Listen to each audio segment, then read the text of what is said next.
Good morning, boys and girls. Today, our story is entitled Daniel in the Lion's Den. So, in the land of King Darius, there was a man called Daniel.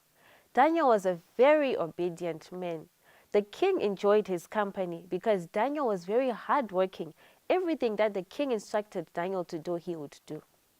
But there were these men in the palace as well. They were seeing this and they got so jealous and they said, what should we do? The king likes Daniel more than all of us and we don't like this. And one of them thought and said, I know what we can do. Daniel is very good and he's very faithful to his God. He prays even 3 times a day to his God.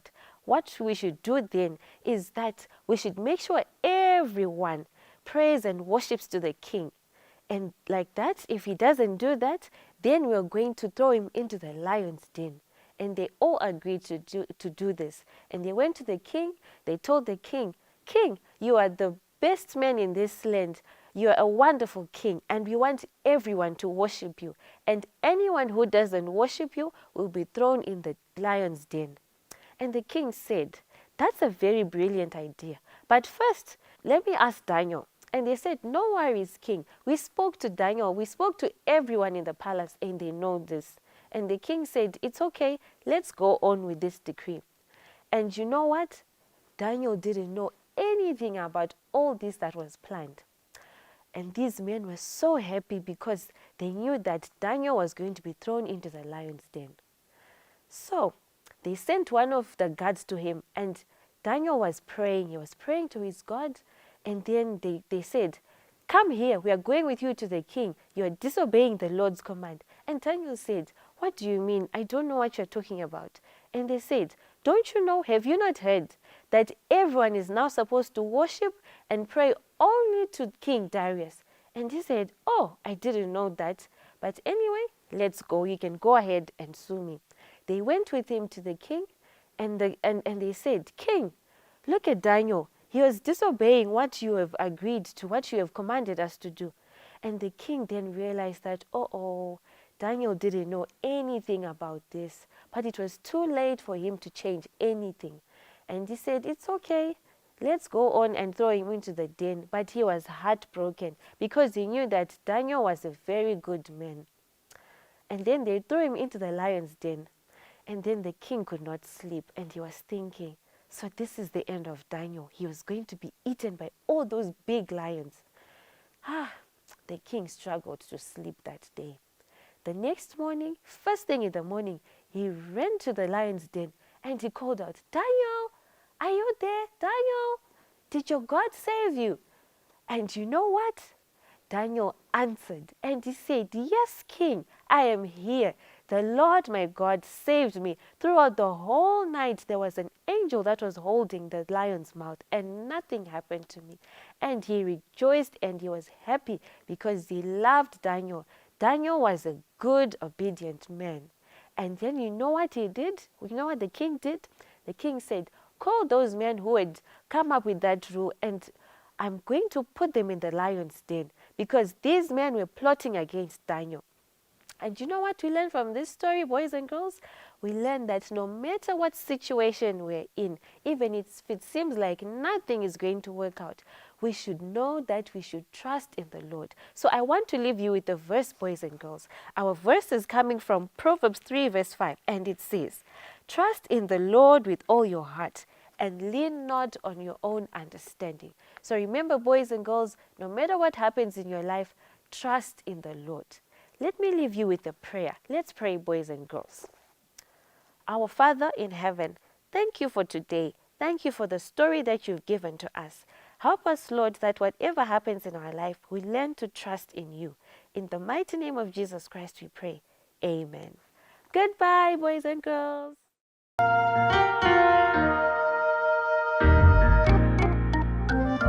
This little light of mine, I'm gonna let it shine. This little light of mine, I'm gonna let it shine. This little light of mine, I'm gonna let it shine, let it shine.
Ndokwazai mose vanhu vaMwari muzita raJesu muponesi wedu.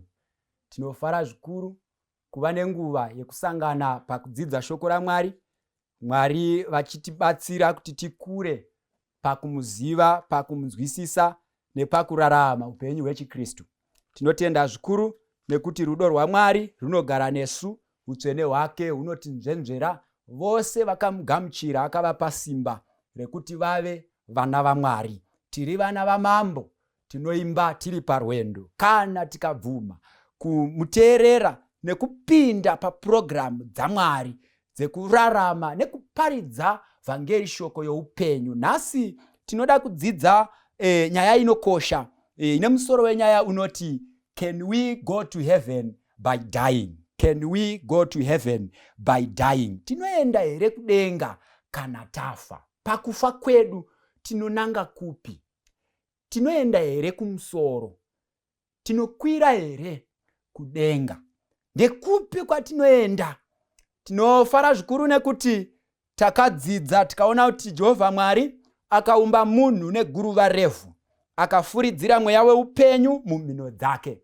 Munhu akava mweya mupenyu. Tikaona kuti munhu pakusikwa kwake saizvozvo aifanirwa kuti ararame nokusingaperi. Mwari akatomuisira muti unonziwo upenyu kuti agara achingodya, kuti upenyu hurambe huchingoita flow into his life, arambe ari mupenyu nokusingaperi. Asi munhu akasarudza by choice kudya muti wokuziva zvakanaka nezvakaipa wakanga uri the door to death and destruction. Mwari ndokuudza munhu kuti ukadya muti uyu uchafa. Maybe men, since we are men of experiments, tinofarira zvikuru kuprova zvinhu. I remember tiri kuchikoro taivhunza mubvunzo, is starch there in a leaf? Toti handei kulab tonozvitsvaga, totsvaga nekuona kuti izvi ndezvemashuwa here izvi, tobuda nemaresults. Munhu akaexperimenta kusvikira apinda paprogramu inonzi rufu. Tinofara nekuti Mwari haana kurega kutsanangura kuti programu iyi yokufa iyi ichafamba sei. Akauya kwaari akati, iwe uri guruva, uchadzokera kuvhu nekuti wakatorwa kwariri. Tikadzidza futi kuti zvose zvinoitirwa vanakomana vevanhu ndo zvinoitirwawo mhuka. Hapana munhu paakasiyana nemhuka, nekuti tose takabva kuvhu, tose takapiwa mweya weupenyu. Ndiani ungaziva kana munhu achivata pasi, mhuka ichivata pasi, munhu achikwira kumusoro? Takazvitarira izvozvo tikaona kuti zvomene hapana patakasiyana nemhuka. Saka zvatinotaura pavanhu tinofanira futi zvekare kuzvitaura pamhuka. Kana tichiti munhu amuka chipoko, mhuka ngaimukewo chayo. Kana tichitiza magoritoto evanhu, ngatitizeiwo magoritoto embwa. Kana vanhu vachifa zvisina kunaka, and by that reason vachiti kana vachinge vachekwa vaitwa zvimwe zvisina kumira zvakanaka, vodzoka vari ngozi. Tinofanira kutambudzwawo nengozi dzehuku dzatakauraya, takatsika bapiro, takatsika makumbo, tichicheka nebanga, kusvikira musoro wabva, kufa kusina kumira zvakanaka. But Bhaibheri rinoti zvose zvinoitirwa vanakomana vevanhu zvinoitirwawo mhuka. Zvose zvino mufiro umwe chete. Tinoenda here kudenga kana tafa? Ndo nyaya yatinoda kuti tidzidze. Tiri kudzidza tiri kubhuku yaMuparidzi chapter 12 verse ya 7.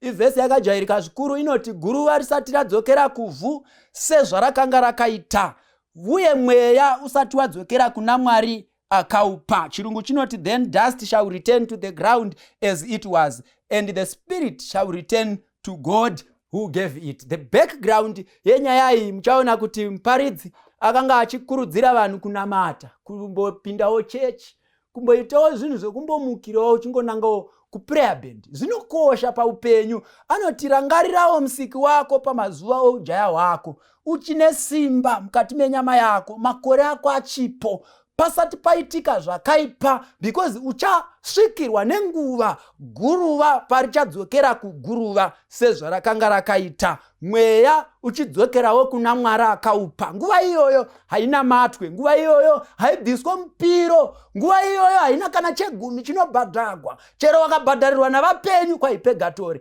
hakuna kunoendwa. Bhaibheri riri kuti itai zvose muchiri vapenyu. Pane vhesi yekuchechi kwedu Muparidzi chapter 9 vhesi ya 10 inoti zvose zvinowana ruoko rwako kuti ruzviite, uzviite nesimba rako rose, nekuti hakuna zivo, hakuna zano, hakuna basa, hakuna uchenjeri pashiori kwaunoenda. Kana uchizenge waenda shiori, hakuna mabasa anoitwako, including kufamba, hakuna uchenjeri, hakuna vanhu vanoziva maadresi, hakuna vanhu vanoziva madirection, hakuna vanhu amene kuti kudenga kunoendwa here vanhu vasingazivi kana basa, kana zivo, kana uchenjeri, amene kuti vanenge vachifamba sei. Regai timbonzwa, Bhaibheri ratiko guruva rinodzokera kuvhu sezvarakanga rakaita, mweya unodzokera kuna Mwari wakaupa. Tine 2 zvinhu zvatinofanira kucherechedza pano. Chokutanga hatina dambudziko nacho, because takachidzidza kare tikaona kuti guruva, munhu iguruva, munhu akavumbiwa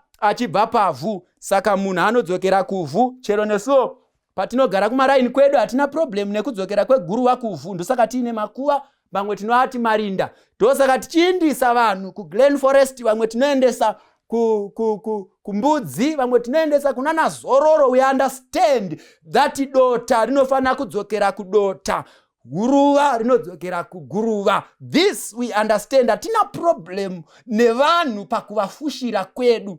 Problem yedu iri pa the second component yanzi mweya unodzokera kuna Mwari akaupa. Mubvunzo ndewekuti mweya paari kudzokera kuna Mwari akaupa uyu, sandipo here nhai pastor, pari kuenda pacho munhu kudenga. Haziriwo here maendero acho aya? Ndinorangarira rimwe zuva tiri panyaradzo, tiri kuimba nziyo tichiita nyaradzo yemunhu akanga afa. Paiva nevanhu vanoprofita vakanga varipo, vaiprofita vachitiudza zvavaioneswa nomweya. I remember umwe mukuru ainyanya kutaura wacho aitiudza maupdates ekutiko watakanga takaunganira tichiita nyaradzo wacho akanga atori munzira ari pakufamba ari busy kuenda kudenga. I remember this man achitiko iko zvino ndinomuona wapagedhi, koiko vari kutaurirana pagedhi ipapo vachiri kukurukura. Gaitimbovapa nguva ngatiimbei, nziyo dzorohwa, minamato yobatwa. Mwari mugamuchirei, dai mamugamuchira ikoko, muitirei zvose zvaanofanira kudhisevha paupenyu hwake. Ndozonzwa vakutaura nomweya kwai wagamuchirwa, wapinda wamukati, nekuti nyaya yavo vanoibatira pamweya apa. Nekuti Bhaibheri riri kutotiudza roti mweya anoenda kuna Mwari akaupa. Vanhu vakawanda vanoti kuenda kwemweya uyu ndo kuenda kwemunhu kudenga. Ndizvo here? Can we go to heaven by dying? Can we go to heaven tiri mweya? Can we go to heaven by the process of returning to heaven by the Spirit? Is it the way yatinoenda nayo kudenga? Tinofamba sei panyaya yekuenda kudenga? Pfungwa yekutanga yenda utidzidze vanhu vaMwari ndeyekuti Mwari muridzi wedenga havana pavakambotiudza kuti muchauya kudenga mafa. Vari kungotiudza kuti mweya unouya kuno. Number 2, Mwari haana kumbotiudza kuti mweya munhu. Mwari akatitsanangurira akati guruva revhu ndiye anonzi munhu. Genesis 3 verse 19 inoti uchadya zvokudya zvako neziya rechiso chako kusvikira uchidzokera kuvhu, nekuti wakatorwa kwariri. Zvauri guruva, chirungu chinoti you shall eat bread from the toil of labor until you return to the ground, because you were taken from the ground. You are dust. Kana tichiti you, tiri kutaura iwe. Hatisi kutaura mweya uri mukati mako. Tiri kutaura zvinonzi iwewe zvese. Ndo zvinodzokera kuguruva. Saka anonzi munhu anopinda muvhu. Bhaibheri rakatsana riri clear ipapo. Mweya uri kuenda kuna Mwari uyu unoda kuvhenekwa. Timboudzidza tione kuti uri kutakura munhu here pauri kuenda kudenga. Iwe wacho munhu here. Ngaitimboenda kuna Romans chapter 5 verse number 12. Mubvunzo watinawo ndewekuti iyo program yokufa yakaunzwa nani? Yakatangirepi? Because Mwari haana kusika rufu rwakazouya. Mwari dai akanga aine program yekuti vanhu vazouya kudenga, ainga dai akangovaisira plan yokuuya ikoko. Saka rufu rwakapinzwa naMwari here kuti vanhu vauye kudenga? Ndo mubvunzo watinoda kupindura panguva ino. Romans chapter 5 verse number 12. Saka zvivi sezvazvakapinda munyika nemunhu mumwe, nerufu rukapinda nezvivi, saizvozvo rufu rwakasvika kuvanhu vose nekuti vose vakatadza. Chaidzokorora zvekare. Saka zvivi sezvazvakapinda munyika nemunhu mumwe, nerufu rukapinda nezvivi, saizvozvo rufu rwakasvika kuvanhu vose nokuti vose vakatadza. Hanzi rufu rwakauya munyika nokuda kwemunhu mumwe. Munhu uyu akaita sei kuti rufu rupinde? Kwai rufu rwakapinda nokuda kwezvivi. Zvivi zvakapinda munyika nemunhu. Munhu ndiye akaita zvivi. Zvivi ndobva zvapinza rufu. Rufu ndobva rwapararira kuvanhu vose. Vanhu vose ndokubva vafa. So tine dambudziko rerufu panyika because munhu ndiye akaunza rufu panyika. Mwari ngaakudzwe naizvozvo. Pfungwa inokosha yatoda kuti titora apa tisati taenda ndeyekuti rufu haruna kuunzwa naMwari. Rufu rwakaunzwa nemunhu. kudenga ndekwamwari, kudenga hakuzi kwemunhu. Bhaibheri rinoti kuna Isaiah 55, kudenga denga ndo chigaro chaMwari, nyika pasi ndo chitsiko chetsoka dzake. Isu vanhu togara pasi, Mwari anogara kudenga. Saka isusu vanhu tisu takapinza rufu munyika. Rufu rwakapinda nezvivi. Saka chivi chinofamba nerufu. Chivi kana chichipinda, chinopinda chichipinzawo rufu. Kaverenga James 1:15 inoti zvinokuchiva kana kwarema kunozvara zvivi. Nezvivi kana zvawanda zvinobereka rufu. Rufu rwakatsamirana nezvivi. Saka kana vanhu vachiita zvivi vari kungoita zvinhu zvinovaendesa kurufu. Rufu rwakapinzwa munyika nemunhu mumwe. Iye munhu uyu akawanepi zvivi kuti azozvipinza munyika kuti vanhu vafe? Ndonyaya yechipiri inofanira kutsanangurwa yatichanoverenga kuna Johani wekutanga chapter 3 verse number 8. Inoti uyo unoita zvivi ndowa diablos, nokuti diablos unoita zvivi kubva pakutanga. Mwanakomana waMwari wakaoneswa nemhaka iyi kuti aparadze mabasa adiablos. Amen. Zvivi zvakatangwa nadiablos. Satan ndiye akatanga chivi. Saka munhu paari kunzi munhu ndiye akaita kuti chivi chipinde munyika. Satan akashandisa munhu kuti chivi chipinde munyika. In other words, chivi chakaitwa authored by the devil. The devil is the author of sin. He is the origin of sin. Ndiye akatanga nechinhu chinonzi chivi. Chivi kuti chipinde munyika chakaunzwa naSatani. Satani ndiye akaunza chivi munyika, vanhu vaMwari. Chivi hachina kungopinda choga, chivi hachina kusikwa naMwari. Pane pfungwa yechipiri inokosha. Chivi chakaunza rufu chakatangwa nemunhu. Munhu uyu akapinza chivi munyika.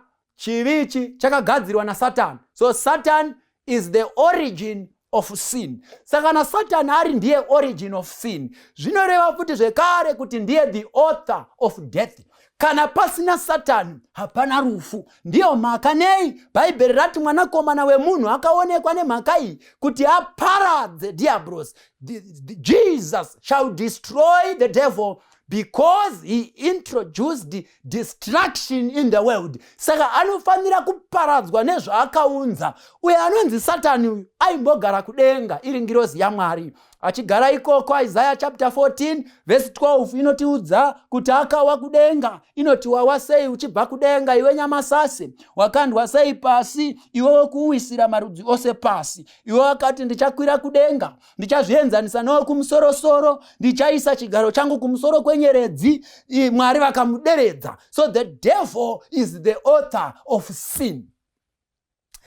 Saka Bhaibheri pariri kuti mweya unodzokera kuna Mwari akaupa.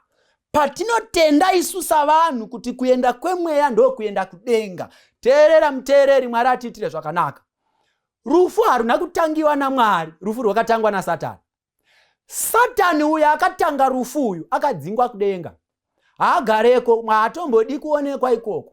Na mubvunzo uri simple wandinoda kuti titarire ndewekuti Satani anogona here kupinza vanhu kudenga kwaakadzingwa achishandisa program yaakagadzira iye? Because kudenga Satani akadzingwa. Kana kuri kushona, vakuru vedu vanoti itsitsidzei garwe kukweva gudza richisiya munhu, itsitsidzei tsvimborume kubvisa mwana wembana madziwa. Satani akadzingwa kudenga, haatomboendeko, achaparadzwa mugehena remoto. And he is the author of sin. He is the beginner of death. Death is in the world because of Satan. Satan akaunza rufu panyika. Teerera munhu waMwari kuti rufu rwuve panyika rwakauya naSatani. Satani ndiye akapinza rufu munyika. Vanhu vanofa nokuda kwadiablos. Vanhu havafi nokuda kwaMwari. Kana vanhu vachichema unobva vachinzi Mwari andiseka, Mwari andirasha. Mwari harashi vanhu, Mwari anoponesa vanhu. But munhu anouraya vanhu ndiSatani panyika. Satani kana auraya vanhu, chinangwa chake ndechekuti aparadze vanhu vabve paprogramu yakaiswa naMwari yekuti vanhu vagare zvakanaka uye zvekare vaende kudenga. The devil kills, the devil destroys. Ndosaka Jesu achiudza vanhu, John chapter 10, anoti mbavha yakauya kuti ibe, iparadze nokuuraya, asi ini ndakauya kuti vave neupenyu uye kuti vave nehwakawanda. Ini ndinopa vanhu upenyu. Jesus does not kill. Jesus gives life. Jesus does not destroy so that we go to heaven. God does not do substitution by elimination. Aine agenda yekuti ndoda kuti vanhu vazoenda kudenga. Mwari ane business rekuponesa vanhu. Ndosaka muchihwa kuna vakorinde vekutanga chapter 15 verse 51 inototiudza kuti vanhu vese havasi kufa. Vamwe vanhu vachashandurwa vari vapenyu. We shall not all sleep, but we shall all be changed. Saka na project yokufa ichiendesa vanhu kudenga according to the plan of God. We must all die so that we go to heaven. Ende ukatarira futi zvekare uchaona kuti kana kufa kuchiendesa vanhu kudenga zvemachokwadi, vanhu ngavangofe, because vanhu vese vanofarira kuenda kudenga. Ukavhunza munhu kuti unoda kuenda kudenga here, anokutaura kuti zveshuwa ndoda kuenda. Iwe unoda kuenda kudenga here, ndoda kuenda. Iwe unoda kuenda kudenga here, ndoda kuenda. But ukati vanhu ifai, vanhu vanotiza rufu. Saka vanhu vanotizira rufu, iro rufu ruchiendesa kudenga. Kureva kuti pana ari kuitisa mumwe apa. Pane kakuitisana kari kuitwa. Ende kakuitisana kacho kari kuitiswa because Bible riri clear. Rinoti vanhu vangu vaparadzwa nokushayiwa zivo. Kuparadzwa kunouya nekuda kwekusaziva. Chinoita kuti tiparadzwe kushaya knowledge. Knowledge is power. With knowledge, children of God, hatifi takaita go down the drains, but with the knowledge of God we are saved. Even if tikasangana nema problems, but we are still in the channel of salvation because Jesus saves.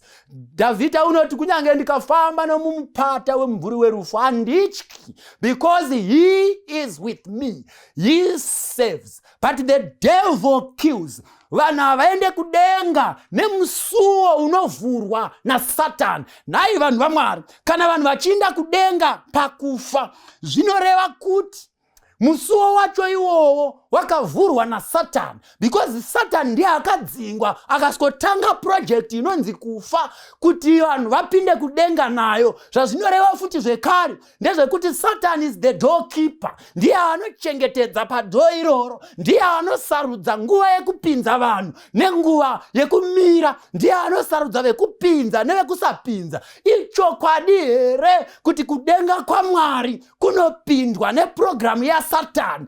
Satan na Mwari vanonzwana na papi kuti Mwari by creation is putting men in the world. Satan by dissolution is putting men into heaven. Ndizvo here vanhu vaMwari. The death yakauya na Satan destroys and vanhu vobva vatsakatika. But God has got a project to save men. Mubvunzo futi unokosha ndewekuti, because ukakombea mavhesi ayari 2, Genesis 2 verse 7 na Muparidzi 12 verse 7, imwe iri kungokanzura zvakaitwa neimwe. Because 2:7 iri kuti Jehovha Mwari akaumba neguruva refu, akafuridzira mweya weupenyu mumhino dzake, munhu akava mweya mupenyu. 12:7 iri kuti guruva manje rinodzokera kuvhu sezvaranga rakaita, mweya unodzokera kuna Mwari akaupa. Kureva kuti Genesis 2 verse 7 iri kuti dzidzisa the process of creation. Muparidzi 12 verse 7 iri kuti dzidzisa the process of dissolution. By creation, God is bringing men into the world. By death, Satan is removing men from the world. Apananzwa. Mwari kana achida kuti munyika muzare vanhu anocreata. But Satan anobvisa vanhu munyika nekufa. Now Satan kana achibvisa vanhu nerufu anovaendesa kupi? Can we go to heaven by dying? Timboverenga Vakorinde vekutanga chapter 15 verse number 26. Iri kuti panapa muvengi wokupedzisira uchaparadzwa ndirwo rufu. Mwari akomborere kuverengwa kweshoko rake. Vesi iri kudzidzisa kuti death is an enemy. Apananzwa. Death is a foe. Death is not a friend. no one can be accompanied to heaven by death. Hakuna munhu unoenda kudenga nerufu, because rufu imhandu yevanhu. Ndikubvunzei mubvunzo vatendi. Kana muvengi wako akauya akabika sadza nenyama yehuku nekaveji kakafraiwa zvakanaka, zvakapfidigidzwa zviri mubheseni, nemundiro yedhaga zvakanyatsorongedzwa zvakanaka, nemvura which is sparkling gold, but uchiziva kuti neuyu takarimirana kumuganhu, neuyu hatiwonani, neuyu hatifambidzani, hatibatirani zvinhu, hatidyidzani. Ouya akatakura oswoti hama yangu rova sadza ndakwigira chikafu. Mubvunzo ndewekuti unodya here? Kana usingadye zvaunopiwa nomuvengi, ko sei uchida kuendeswa kudenga nemuvengi? Because Bible riri kuti muvengi wokupedzisira achaparadzwa ndirwo rufu. Death is not a friend of Christians. Is not a friend of humanity. Death is a foe.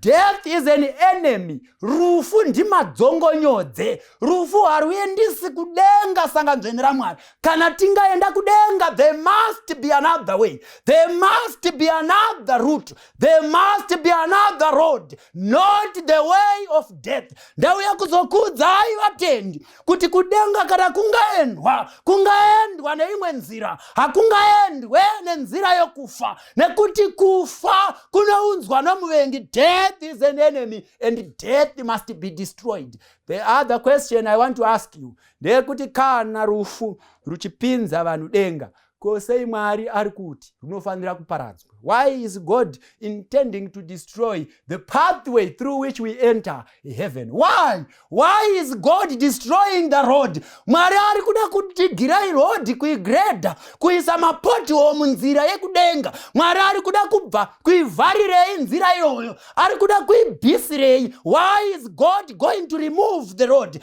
Why? Because it's the way that takes us to heaven. Inzira inotipinza mazambara, tichikwazisa ruoko runa mavanga, tichigara pazvigaro zvegoridhe, tichidyira patafura dzegoridhe, tichifamba munzira dzakaitwa negoridhe, tichipinda napamasuo ane 12, tichikwazisana navatsvene. Tichaona Paulo, tichaona Stephen, tichaona Abraham, tichaona Adam, tichagara navo. But the way is death. Why is God going to destroy the way? He is going to destroy the way because that way is taking nobody anywhere. Hakuna munhu ari kuenda anywhere by dying. In other words, vanhu vaMwari, by dying we are going down. Tiri kuburuka zasi, hatikwiri kumusoro. Mwari ngatiitire nyasha vanhu vaMwari. Can we go to heaven by dying? Tinoenda here kudenga kana tichinge tafa? Hatimbobvunza imwe verse apa. Timbotudza chimwe chinhu. Luke chapter 23 verse number 46. Inzwa munhu waMwari zvainotaura. Kwaiko inyaya yekuroverwa pamuchinjikwa kwaJesu nekufa kwake. Pane zvaakataura paverse 46.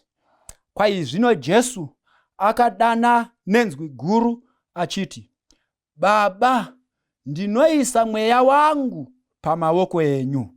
Akati areva izvozvo akabudisa mweya wake. Aitarira nechirungu inoti, Father, into your hands I commend my spirit. Into thy hands I commit my spirit. Katarisa the pronoun my. Iri kuratidza kuti Jesus is the one who is saying something. And iye ari kuratidza position yaari kutaura ari. Ne position iri kuinda waari kuti mweya wangu. Ari kuti inini ndiri pano. And ipapo angari pamuchinjikwa. He was nailed to the cross. And even after aburitsa mweya wake takasara tichimuona Jesu wese wanga huri paari, but usisina zvawaita zvekumutsa vakafa, zvekurapa vanorwara, pasina zvese izvozvo. But Jesus had said kuti I'm committing my spirit into your hands. Saka Jesu ari kuti inini, my spirit, I am here, but the spirit that is coming there is mine. Inini ndiri pamuchinjikwa. Takambotumirwawo zvinhu nana Malaicha zvichibva kuSouth Africa tichizvitambira.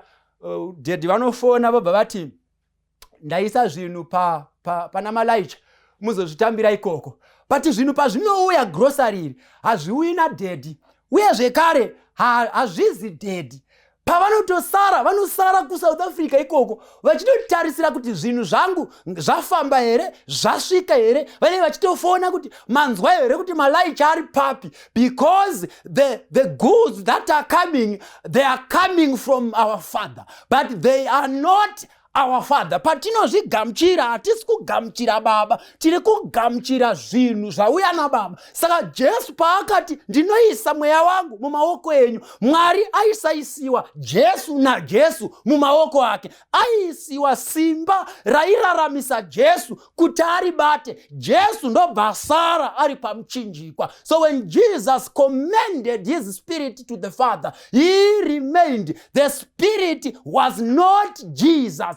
Jesus did not go to heaven ari spirit. Ngatimubvunze Jesu wacho paakamuka kubva kuvakafa kuti nhai Jesu, pamakamuka paya pamakataura kuti I am committing my spirit into your hands, Father, maitaura here kuti maakumbovhaya kudenga? John chapter 20 verse number 17 aitaura naMaria Magadharina. Kwai verse 17 Jesu akati kwaari, usandibata nokuti ndichigere kukwira kuna baba vangu, asi enda kuhama dzangu uti kwavari, ndinokwira kuna baba vangu nababa venyu, kuna Mwari wangu na Mwari wenyu.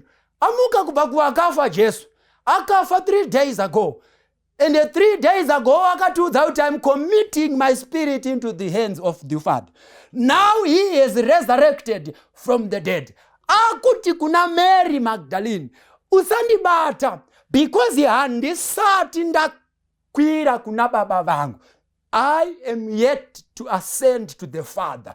Handina kuinda. Saka zvinoprova pfungwa yekuti Jesu paakatuma mweya iye haana kuenda akasara kuno, because dai akanga aenda nemweya iwoyo aingoudza vanhu kuti ndakadzoka, uri kutondiona, handiri kundiona panapa, paipe ndakatorova pasi kudzoka uko, chitotitambirai because taatiriko. But Jesus is saying I have a program yekuenda manje yaunofanira kunoudza hama dzangu kuti ndaakukwira kuna baba vangu na baba venyu. Vanhu vaMwari, can we go to heaven by dying? Jesus is showing us kuti hakuna munhu anokwira uko ari mweya, munhu anosara panyika. Tichiverengai Job 14 verse 10 and verse 12. Ndo verse yedu yekupesera iyi. Mwari obva atiitira zvakanaka. Jove, ativerengei kuna Jove, Job chapter 14 verse number 10 ne verse number 11 tobva tanamata. Mwari votiitira nyasha. Verse number 10. Asi munhu unofa akaparara hake, zviro kwazvo munhu unorega kufema, zvino uripiko? Jove ari kuvhunza mvunzo. Ari kuvhunza mvunzo kuti kudenga ndo kwaari here munhu? Uripi? Ari kutomutsvagawo, haasi kutoziva kwaari.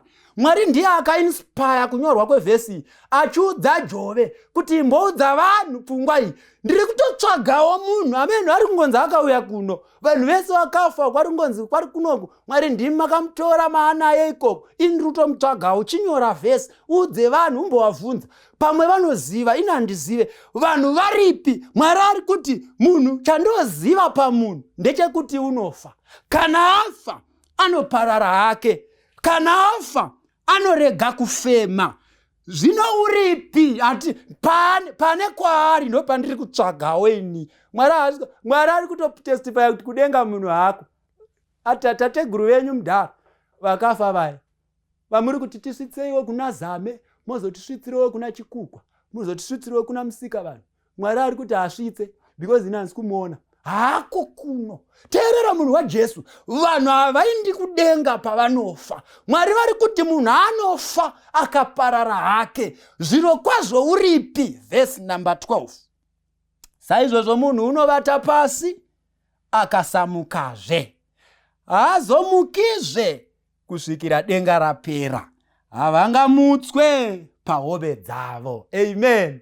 Mwari ngatiitire nyasha vanhu vaMwari. Hanzi naJehovha Mwari Baba, munhu anovata pasi akasamukazve, havamutswe kusvikira denga rapera. Amen. Chechi yaMwari, pane zvinofanira kuitika kuvanhu, pane project iriko sesangano raMwari, pane zviri kuitiwa naMwari. God is busy preparing heaven, and whilst heaven is for the preparation, is for the preparing, heaven is being prepared. Mwari vari kuti vanhu vari kumboita project yokuvata. Kana denga risati rapera, whoever afa anovata. Kana munhu afa denga risati rapera, ngambovata. God is saying, people who died and people who are dying and those that will die, they are going to sleep because denga riri kugadzirwa. Jesu anotipa insight into the heaven that is being prepared. Anoti John 14 verse 1, moyo yenyu ngairege kumanikidzwa, tendai kuna Baba muchitenda nomandiri, nokuti mumba mababa vangu mune dzimba zhinji dzokugara. Ndinoenda kunokugadzirirai pokugara. Kana ndaenda ndinozouyazve ndikugamuchirei kwandiri, kuti pandiri nemi mugovapowo. Saka vanhu vaMwari ndikuudzeni, denga riri kugadzirwa. God is preparing heaven to make it accommodate people who had been sinners, kuti vanhu vakasikwa nomufananidzo waMwari, vakazadzwa nesimba rechivi, vakararama vaine upenyu hwekutambudzika, vagone kuzorarama in a heaven bliss. God is preparing heaven. Whilst heaven is being prepared, Mwari vari kuti kufa kuri kuitika kuvanhu kunonzi kuvata pasi. Mwari ari kuvatisa vanhu. Mwari haasi kuparadza vanhu, haasi kuendesa vanhu kudenga, haasi kuendesa vanhu kumvura, haasi kuendesa vanhu munyanza, haasi kuendesa vanhu mumoto, haasi kuendesa vanhu mugehena. Ari kuvavatisa hope kuti mangwanani denga kana richinge rapera vazomutswa pahope dzavo.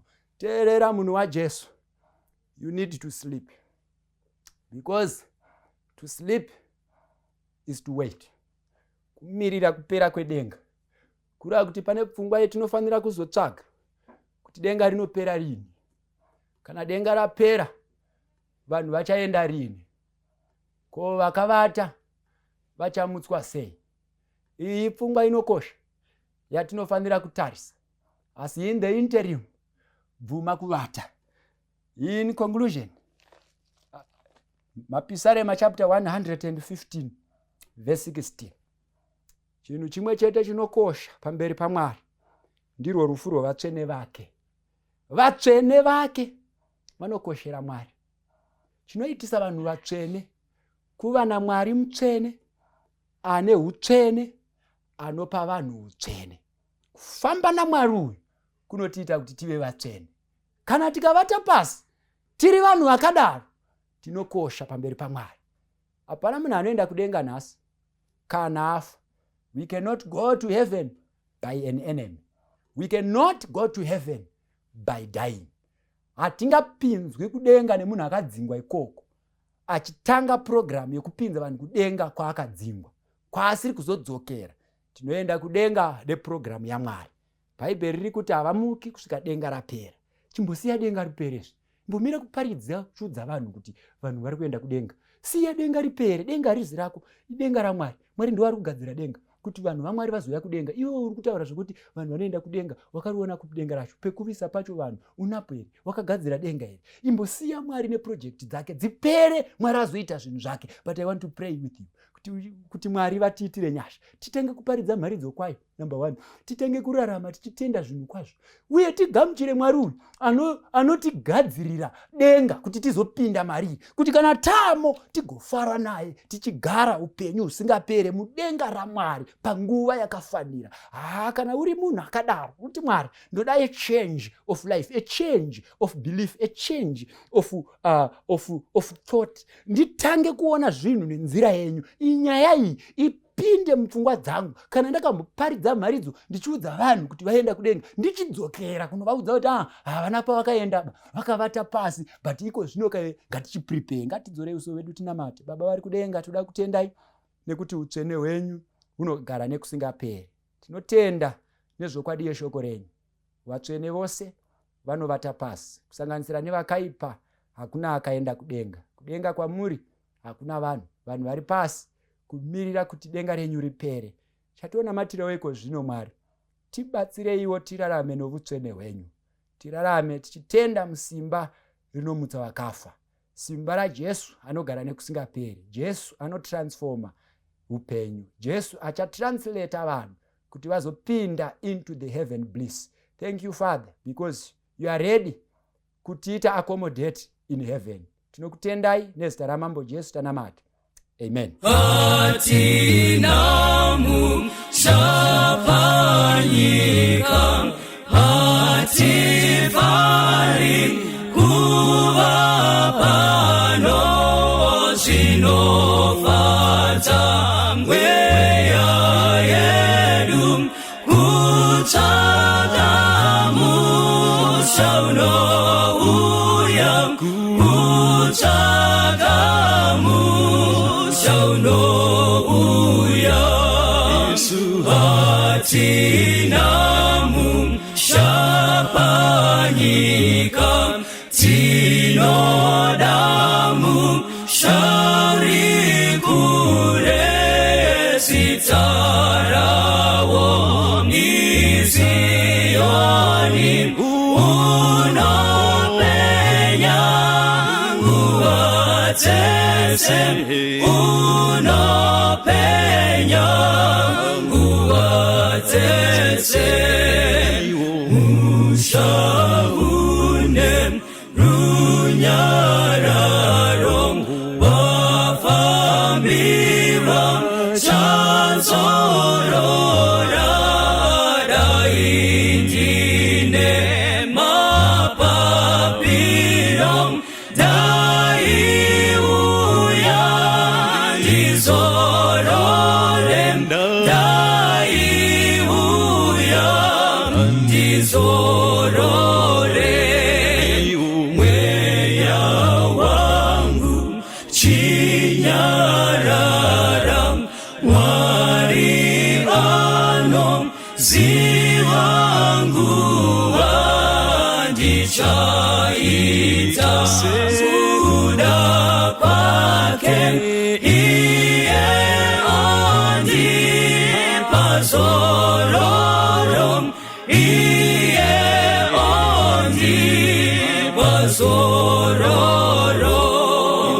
Mweya wangu chinyarara,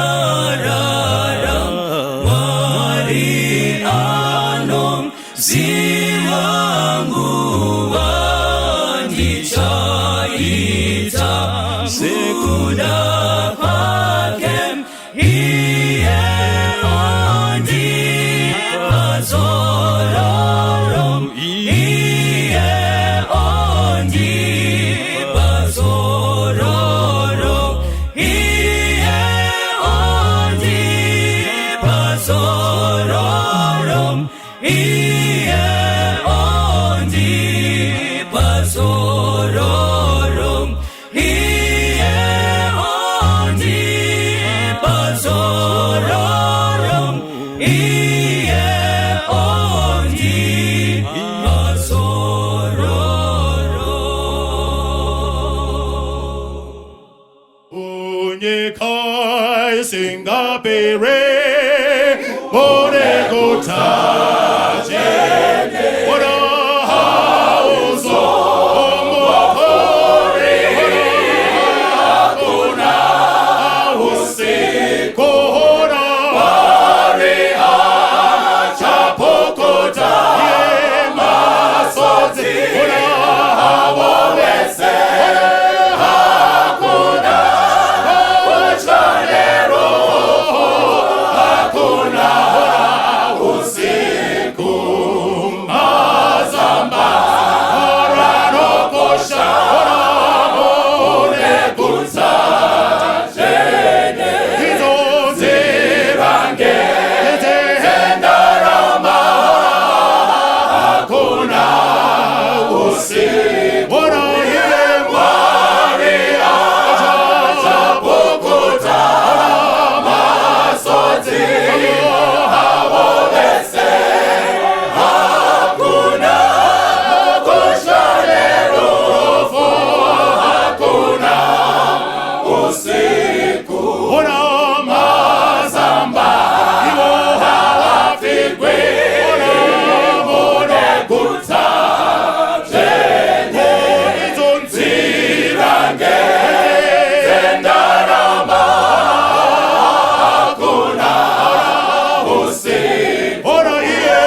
Ndiye